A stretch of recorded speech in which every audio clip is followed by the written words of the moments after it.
오늘 본문의 시편은 특정한 고난을 당한 상황을 믿음으로 이긴 하나의 사례가 되겠습니다. 우리가 이 세상을 살고 있는 한 고난을 피할 수가 없는데, 오늘 본문에 나오는 시인은 고난에서 믿음이 약해지지 않고 더 굳건해진 사례를 우리한테 소개하고 있습니다. 이것은 개인의 신앙뿐만 아니라 성도들 모두가 다 이런 은혜를 받기를 바라서 오늘 표제에 보면 다윗의 시 인도자를 따라서 현악에 맞춘 노래라고 표제가 되어 있는데, 이것은 모든 성도가 함께 회중 앞에서 찬양했던 회중 찬양과 관련도 됩니다. 그래서 우리도 함께 이 말씀을 듣고 오늘 특정한 상황에서 어떻게 하면 곤고를 이기고 믿음으로 풍성한 삶을 살 수 있는지 그 내용을 한번 살펴보겠습니다. 다윗이 당한 특정한 상황을 몇 가지로 한번 살펴보겠습니다. 1절에 보면 내가 곤란 중에 빠져 있다고 했습니다. 스스로 빠져나오기 어려운 어떤 상황에 처해 있는 것 같습니다.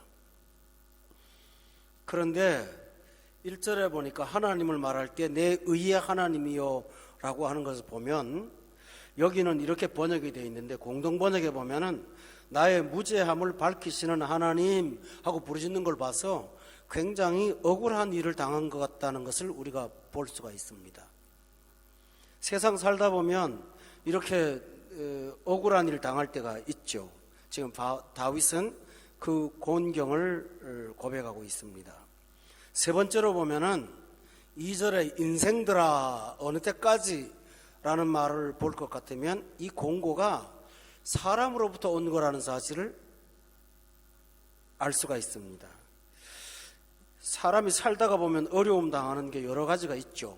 환경에서 당하는 어려움이 있고, 또 물질이 모자라거나 부족해서 경제적으로 어려움 당할 때도 있고, 또 몸이 병들어서 질병으로 고통을 당할 때도 있곤 하죠. 그런데 이 세상에서 당하는 아픔 중에 제일 큰 마음이 상하는 고통은 사람한테 당하는 아픔이거든요.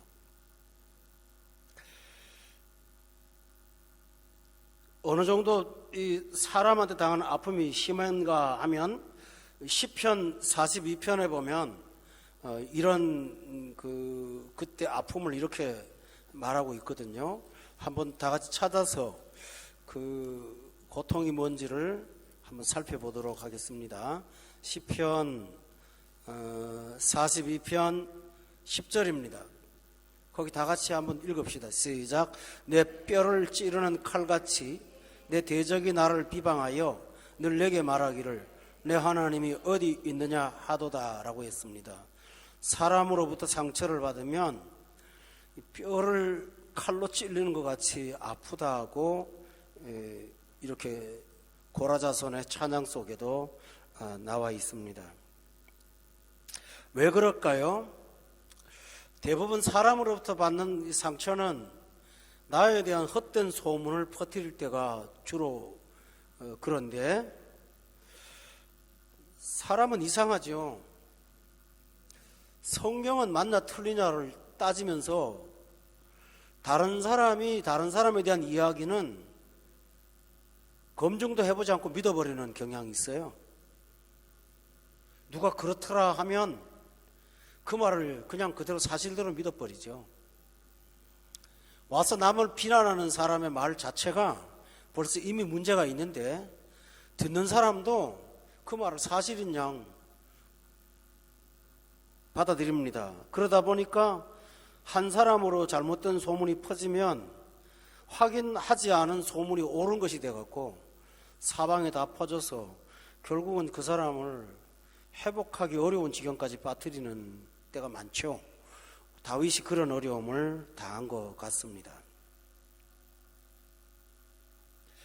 또 하나 오늘 본문에서 네 번째로 볼 것 같으면 2절에 보니까 어느 때까지라는 말을 쓴 걸 봐서 한 번 당한 아픔이 아니라 계속 쉬지 않고 지금 어려움을 당하고 있다는 것을 우리가 금방 알 수가 있습니다. 여러분, 사람 문제는요 한 번으로 끝나는 게 아닙니다. 사람의 성품이나 이 환경은 금방 달라지지 않기 때문에 그 사람과의 관계의 아픔은 용서를 해도 또 반복되고 반복되는 경향이 있습니다. 그래서 베드로가 예수님한테 물었죠. 형제가 잘못하면 몇 번을 용서를 해야 될까요? 그때 예수님 대답하셨죠. 7번에 70번씩이라도 용서하라고. 그 말씀에는 어떤 것이 포함되어 있나요? 사람은 그렇게 쉽게 용서한다고 한 번에 변하는 게 아니라는 거예요. 우리가 왜 인간한테 실망을 합니까? 우리 모두가 똑같은데요. 내가 용서를 하면 저 사람이 변화되기를 바라요. 그게 굉장히 교만이거든요, 사실은요. 내 용서가 무슨 의미 있다고 그 사람이 하루아침에 달라집니까? 그리고 나서 우리는 내가 이렇게 해줬는데 네가 또 달라진 게 하나도 없냐고 원망을 하고 상처를 받습니다. 그러나 사람의 문제는 그렇게 쉽게 해결되는 게 아닙니다. 오죽하면 하나님께서 당신의 아들을 죽이시기까지 하겠습니까? 이게 인간의 특징입니다.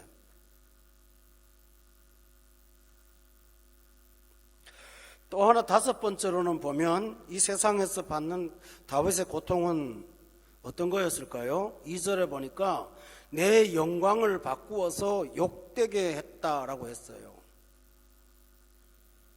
사람을 명예를 떨어뜨리는 거죠. 명예를 훼손한다고 할까요? 자, 어떤 사람한테 헛된 소문을 퍼뜨려서 그 사람이 나를 만나기 전에 그 소문을 먼저 들었다면 나에 대한 선입견이 어떻겠습니까? 그때 당하는 입장은 하나님이 인간에게 주신 고귀한 형상을 훼손당하는 거죠. 그리고 명예를 상하게 되는 거죠.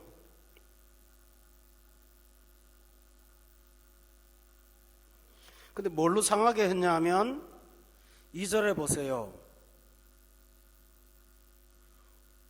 헛된 일을 좋아하고 거짓을 구한다고 그랬거든요. 대부분 다른 사람에 대한 비방이나 흑색선전은 일부 사실일지라도 대부분 과장된 것이고 해석된 것이 많거든요.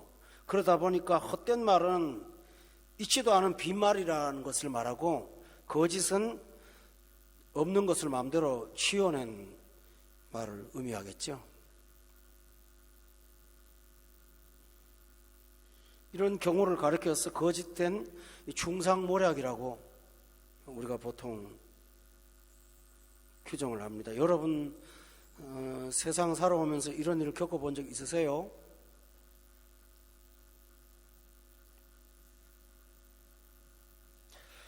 특별히 다른 사람 앞에서 있는 지도자의 경우에는 이루 말할 수 없는 이런 아픔을 겪습니다. 여러분이 조심할 사실은 예수 믿는 사람이 정치에 대한 문제를 함부로 말을 하면서 죄를 마음대로 짓는 걸 봅니다.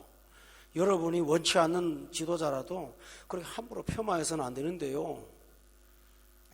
그런데 우리가 잘못해서 신문지상에 나오는 것이나 인터넷에 흑색 비방을 동조하게 되면 여러분이 남에게 고통을 가하는 거가 되잖아요. 그러니 하나님이 세우신 권위를 우리가 함부로 대하는 범죄를 하지 않도록 여러분 항상 조심하시기 바랍니다. 대부분 사람들이요, 몸에 있는 상처는 흔적이 남지만은 그게 아프지는 않아요. 그런데 비난을 받거나 고통을 당하면 그 말의 상처는 마음에서 이게 지워지질 않습니다. 항상 마음속에 있죠. 그러다 보니까 사람에 대해서 상한 감정을 내면에 담고 있게 되고 그게 시간이 지나가면 자꾸 독이 되는 거예요. 증오심이 생기고. 그래서 사람들을 볼 때 예수 믿는 사람은 최소한도 공개적으로 욕은 못하지만 그 앞에 가면 얼굴이요 석고상처럼 굳어버리는 거예요. 웃음도 분노도 없는 무표정 그 자체. 그게 교회 안에서라든가 공동체 안에서 자꾸 바이러스처럼 번져나가면 교회가 전체적으로 장례식장에 온 것처럼 그렇게 됩니다. 여러분, 이 부분 대단히 중요한 부분입니다. 우리는 어떤 사람한테 당한 아픔을 갖고 그걸 마음속에 담아놨는데 여러분, 육체적인 본성은 뭘까요? 되돌려주고 싶은 마음이 있는 거예요. 내가 당했으니까 보복을 하고 싶은 거예요. 그러다 보니 끝없이 서로한테 상처를 주는 일이 반복이 되지요. 그러다 보면 나도 받은 은혜 다 쏟아버리고 다른 사람의 은혜도 빼앗는 그런 불행을 스스로가 만들게 됩니다. 오늘 다윗이 그런 위기에 처해 있는 거예요. 바로요. 이 위기는 다시 한번 정리하죠. 내가 고통을 당한 위기도 있지만 그 고통 때문에 나도 죄를 지을 수 있는 위기가 지금 상존하고 있는 것입니다. 여러분, 이럴 때 우리가 어떻게 해야 될까요? 우리는 이런 기간에 하나님의 은혜가 굉장히 필요합니다. 하나님의 은혜가 필요한데 하나님이 어떤 은혜를 주셨는가 하면 1절에 보세요. 여기 보면 이 중간에 곤란 중인데 나를, 그 다음에 귀한 말이 있어요. 너그럽게 하셨습니다 라는 말이 있어요. 우리 한번 따라 합시다. 곤란 중에 나를 너그럽게 하셨사오니. 이 너그럽다는 말이 뭐예요? 우리 한글 표현이 어떤 거죠? 품어준다 그런 뜻도 되고요, 이해한다 그런 뜻도 되고요, 품을 수 없지만 그냥 끌어안겠다고 하는 결심도 되는 거죠. 이런 어려움을 당할 때 마음이 독한 마음이 아니고 너그러운 마음을 갖게 되었는데 1절에 잘 보세요. 곤란 중에 내가 너그러워졌습니다 라고 하지 않고 너그럽게, 그 다음에 뭐라 그랬나요? 하셨다고 했어요. 우리가 은혜를 사모하고 하나님께 간절히 기도하면 하나님은 이 독한 마음 품지 않게 하시고 너그러운 마음을 품도록 허락해 주십니다. 여러분도 날마다 일상 가운데 너그러운 마음 갖기를 예수 이름으로 축원합니다. 어떻게 하나님이 너그럽게 하셨을까요? 2절을 다 같이 읽읍시다. 시작. 나의 영광을 바꾸어 욕되게 하며 헛된 일을 좋아하고 거짓을 구하려는가. 여기 앞에 호칭이요 뭐라고 돼 있나요? 누구야 라고 돼 있지 않아요. 그죠? 사울아 그러지 않아요. 아무개야 그러지 않아요. 우리가 보통 분노하면 어떤 특정 대상을 향하여 너 하고 그러잖아요. 그런데 지금 다윗이 뭐라고 합니까? 인생아 그러죠. 아이고 인간아 그게 아니고 인생아 그러잖아요. 그게 뭘까요? 굉장히 신학적인 고백이 들어있어요. 사람은 누구나 다 죄인입니다 그런 뜻이에요. 그러니까 어떤 특정한 사람이 나쁘다고 보는 게 아니라 우리 모두가 다 똑같아 라는 뜻을 갖고 있다 보니까 너도 그렇지만 나도 별 거 없어 그런 생각을 하나님이 부어주니까 마음이 너그럽게 되었다는 거죠. 여러분, 성품으로 너그럽게 되는 거 아니에요. 성품으로 너그러운 사람은 사실 교만한 거예요. 너 나쁜 거 분명해. 너 나쁜 놈이야. 근데 내가 너 같은 사람한테 내가 대항할 수는 없잖아. 아이 이해해 줄게. 이게 뭐지요? 이건 성령이 하는 일이 아니에요. 무서운 교만이에요. 화내는 사람보다 더 무서운 사람이 어떤 면에서는요. 사람들은 그 사람을 좋게 보지만 실제로는 아니에요. 자기가 손해 안 보는 거예요. 그런데 성령의 사람은 어떻습니까? 나도 너 입장 됐으면 너처럼 똑같았을 거야. 인생들아 그렇게 말하는 거예요. 그 인생들아는 말하는 나도 포함되어 있고 너도 마찬가지라는 거죠. 어떤 사람이 심각한 범죄를 지었는데요, 막 나쁘다고 욕하는 것이 아니라 사람 자체가 불쌍한 거예요. 인간에 대한 인간성에 대한 아픔이 있는 거예요. 보통 작은 문제로 그러면 그런 걸 못 느끼는데 너무 심각한 문제를 당하잖아요. 그럼 사람 보면서 인생이 이렇게 악할 수가 있을까? 사람이, 인간의 죄성이 저럴 수가 있는가 하는 그 탄식 있잖아요. 그게 들어오는 순간은 나도 똑같으니까 너그럽게 될 수가 있는 거예요. 아멘? 여러분, 이 본문 대단히 중요해요. 우리가 우리를 괴롭히는 어떤 사람들을 향하여 온유한 마음을 품을 수 있는 비결은 이거밖에 없어요. 나도 똑같다는 거. 그래서 인생들아 라고 말하는 거예요. 또 하나를 깨달았어요. 3절 다 같이 한번 읽어보세요. 어떻게 이 곤고를 이겼는가? 시작. 여호와께서 자기를 위하여 경건한 자를 택하신 줄 너희가 알지어다. 내가 그를 부를 때에 여호와께서 들으시리로다. 이 말에는 귀한 신앙 고백이 있어요. 사람들이 나를 아무리 욕해도 하나님이 경건한 자를 택하시고 그가 기도하면 들어주신다는 사실을 믿었어요. 그 말이 뭘까요? 온 세상이 나를 다 비방한다고 해도 하나님이 나를 지켜주신다면 사람의 비방거리는 말밖에는 아니라는 것이에요. 그래서 이걸 갖고 상하거나 내가 손해를 입거나 고통을 당하지 않을 거라는 믿음의 확신이 있는 거예요. 그래서 낙담하지 않는 것입니다. 우리가 왜 사람들을 비난을 받으면 분노합니까? 어떤 사람이 나에 대한 비난을 저 밖에 나가서 했다고 가정합시다. 근데 밖에 나가서 너 그런 사람이라며 하면서 내 귀에 소리가 들릴 때 내 명예가 꺾인 것처럼 낙담하고 손해본 것처럼 느끼잖아요. 그죠? 내가 손해봤다고 느끼는 거예요. 그러나 우리에게는 손해보지 않게 하시는 하나님이 계신다는 사실을 믿는다면 그게 손해봤다고 믿지 않을 거예요. 그때마다 이런 생각이 들어요. 아, 그래, 지금 나를 굉장히 어렵게 하지만 하나님은 요것까지 합력하여서 선을 이루어 갈 거야. 이 일 때문에 나를 더 좋게 하실 거야. 믿으세요? 그게 믿는 사람의 신앙이에요. 다시 정리하죠. 나도 똑같은 죄인이야 라는 고백 때문에 너그러워져요. 또 하나는 뭐냐 하면 당신이 아무리 그래도 하나님이 나를 지키신다면 너는 나를 해하지 못해. 그러니까 그 문제 갖고 노심초사하거나 낙담하지 않는 거예요. 여러분이 그 믿음을 갖기를 바라요. 그러면 밤에 평안할 수가 있는 거예요. 특별히 하나님은 이렇게 말하죠. 3절에 다시 봐요. 자기를 위하여 경건한 자를 택하신 줄을 너희가 알지어다. 이 말이 뭘까요? 내가 하나님 앞에서만 똑바로 서 있든다면 하나님은 그런 자의 편이라는 걸 내가 믿어. 사람이 뭐라고 해도 내가 하나님 앞에서 범죄하지 않을 거야. 왜 그렇게 말하는지 아십니까? 여기 본문에 보세요. 4절에 봅시다. 너희는 떨며 범죄하지 말지어다 할 때 이 범죄의 대상이 누굽니까? 너 나 때문에 하나님 앞에 죄 짓지 마라, 그런 말이에요. 너 나라는 사람 때문에 네가 하나님 앞에 죄 지면 안 되잖냐, 그런 말이죠. 교회 안에 어떤 성도가 그런 말을 한 적이 있어요. 뭐 교회를 안 나온다고 어떤 분이 그러니까요. 그분이 아니 나라는 인간이 뭐라고 나 때문에 교회를 한다뇨. 그게 맞잖아요, 그죠? 내가 뭐라고 나 하나 때문에 예수를 팽겼죠. 나야 원래 그런 사람이라 쳐. 근데 나 때문에 자기 영혼을 버려. 지금 다윗의 고백이 그건 거예요. 내가 그렇다 할지라도 네가 하나님 앞에 왜 그러고 살아? 그건 뭐죠? 우리 모두가 다 어떤 상황이 벌어졌는지 하나님 앞에서만 인정받자 라는 믿음을 갖고 있다 보니까 마음에 평안이 오고 여러분 마음속에 보복하고 싶은 마음 확 들어오잖아요. 그런데 뭡니까?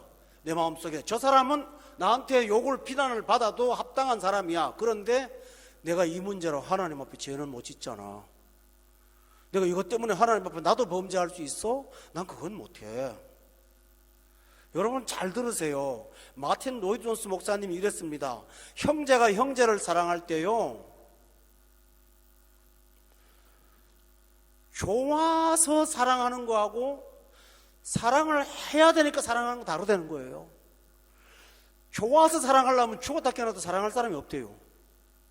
우리는 좋아해야만 사랑하는 건 되는 줄 알아요. 근데 사랑하다 보면 좋아지는 거 아닙니까?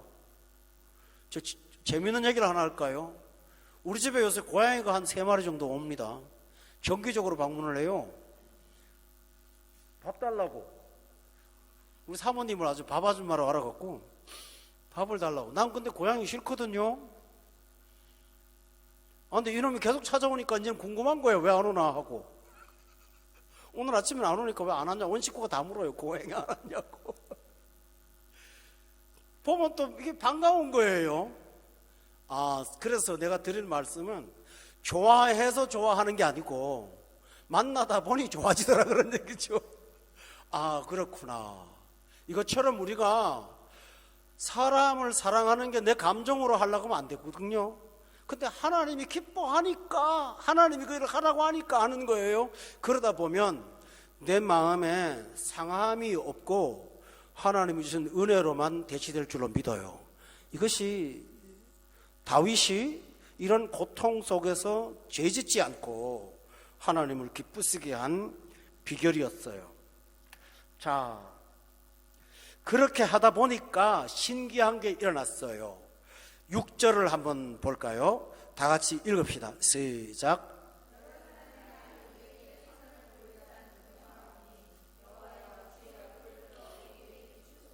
여기 잘 보세요. 여러 사람의 말이 우리에게 선을 보일 자가 누구냐고 한다고 해도 여호와여 주의 얼굴을 들어 우리에게 비춰달라고 그는 간절히 기도했어요. 여러분,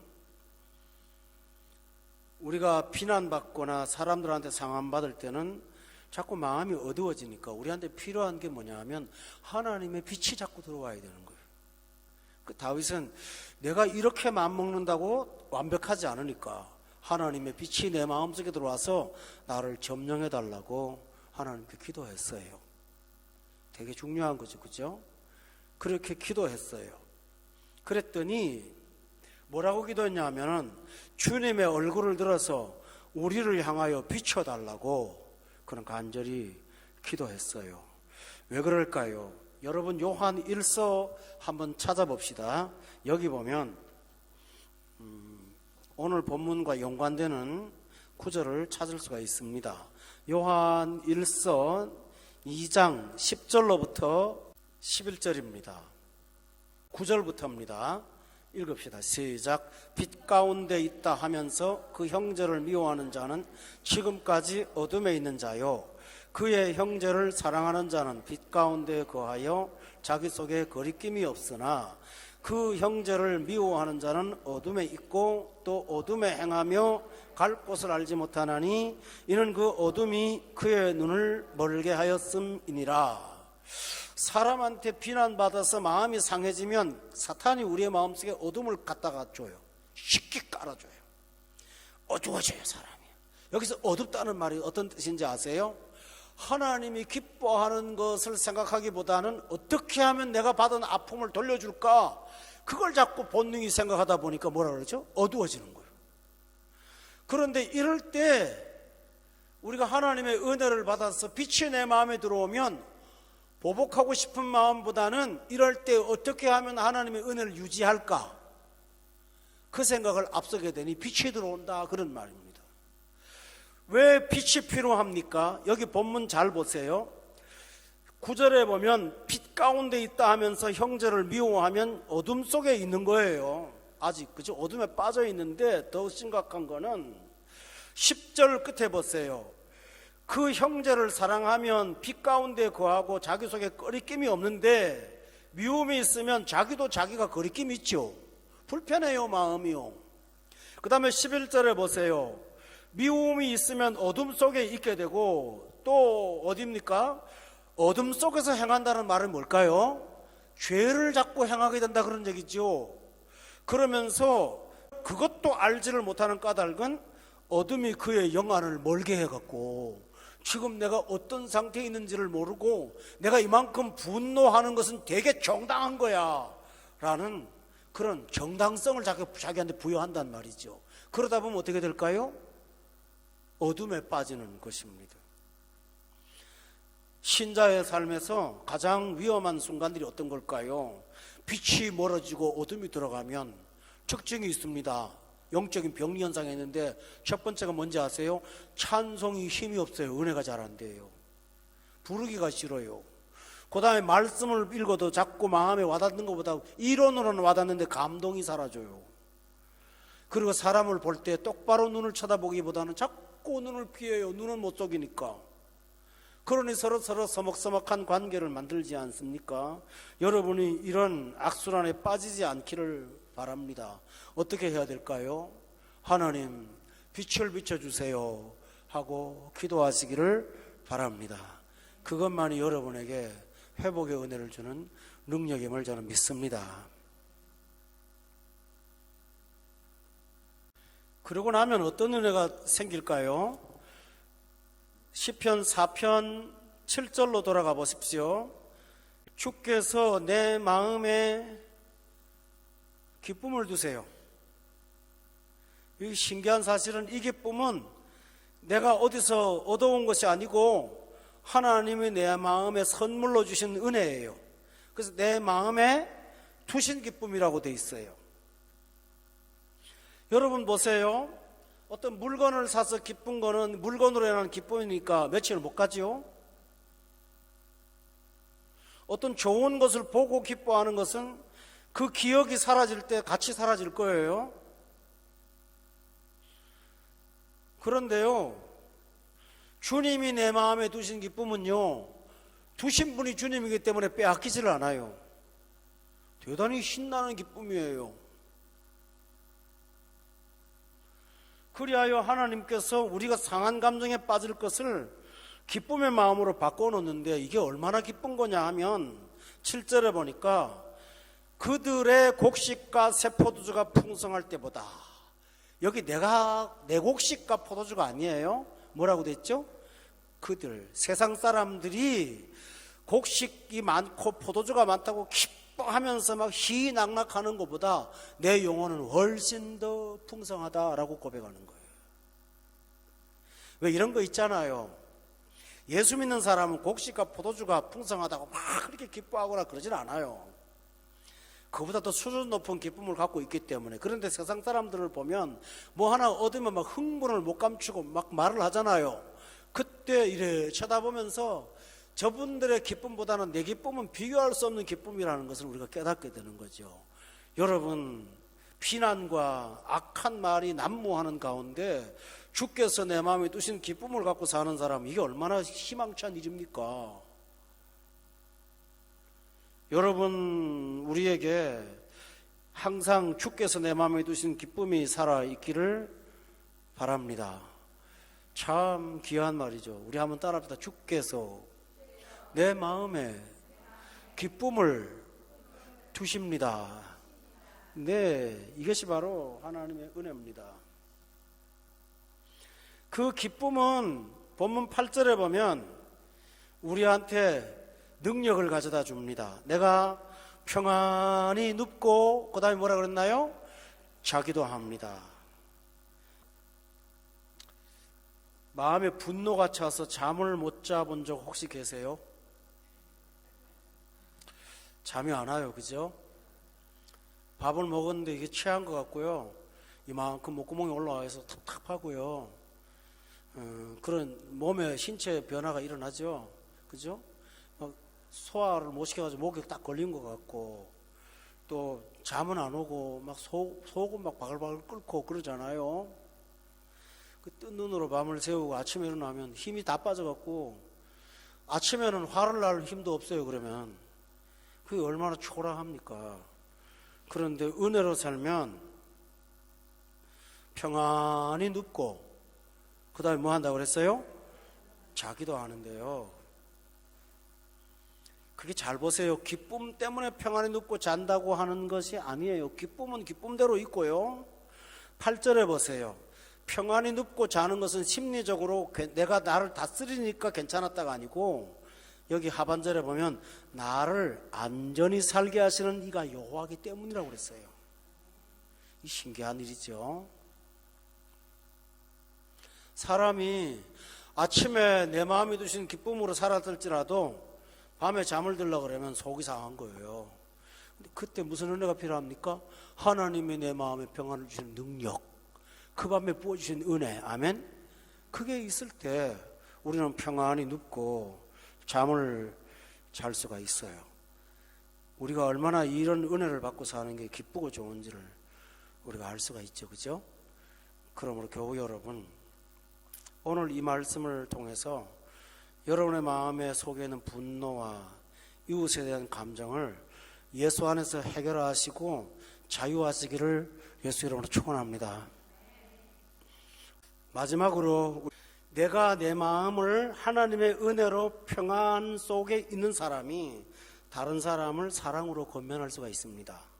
그 권면이 어떻게 되는가 봅시다. 2절, 3절이 권면입니다. 4절, 5절 다 권면입니다. 한 번 더 보겠습니다. 2절 다 같이 한번 읽읍시다. 시작. 나의 영광을 바꾸어 욕되게 하며 헛된 일을 좋아하고 거짓을 구하려는가 셀라라고 했죠. 여러분, 그렇게 살지 마세요. 그거 다 헛된 거예요 하고 사랑으로 권면할 수 있습니다. 여러분 2절에 보면 다윗의 마음에 그 내면이 들여다 보이죠? 독한 마음 같아요. 그 아픔을 당하는 중에도 너그럽게 사람들을 다루는 법을 우리가 본문을 통해서 봅니다. 여러분이 예수 믿는 사람은요, 참는 것만 능사는 아니에요. 성경은 이렇게 말하죠. 악을 악으로 이겨라 하지 않고 악을 뭐로 이기라고요? 선으로 이기라고 했으므로 여러분은 세상에 나가서 나한테 너무 독하게 하는 사람들을 그냥 용서하고 그냥 많은 걸로 끝나는 게 아니라 그들을 하나님의 은혜 가운데로 이끌어갈 책임도 우리한테 있습니다. 어떻게 할까요? 내가 그분한테 대한 감정을 갖고 있는데 무슨 충고가 되겠습니까? 그러나 내 마음을 은혜로 다스린 사람은 그 사람한테 충고할 때 그 사람도 압니다. 영이니까. 그래서 인생들아 라고 말한 겁니다. 그 다음에 4절에 이렇게 권면했습니다. 다 같이 한번 읽어봐요. 시작. 범죄하지 말지어다. 자리에 누워 심중에 말하고 잠잠할지어다. 이 말은 무슨 말일까요? 그렇게 분노로 살지 마라 라고 말하면서 또 뭐라고 그럽니까? 좀 누워서 좀 마음을 좀 쉬어. 그리고 좀 묵상을 좀 해봐 라고 조용히 사랑으로 권면하는 겁니다. 그렇게 살면 당신도 고통이잖아. 누워서 조용히 묵상 좀 해봐. 너무 그렇게 분노하고 살지 마라 하면서 사랑으로 다스립니다. 그러면서 5절에 귀한 말을 합니다. 다 같이 읽읍시다. 시작. 의의 제사를 드리고 여호와를 의지할지어다. 이게 뭐냐면 네가 혹시 마음에 잘못된 게 있다면 회개의 제사를 드려. 그리고 하나님을 온전히 의지하면 너 속상한 것도 해결될 거야 하고 사랑으로 권면하는 것입니다.